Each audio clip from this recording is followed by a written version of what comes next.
Найзаа өнөөдөр хөвгөлтэй байлаа ах юм. Харин тийм ээ.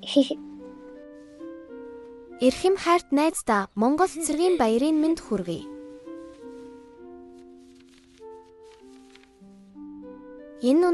Эрдэм хөндөт найзаа, төрсөн өдрийн минь баярт хүрэлцэн эрхийг өрж байна.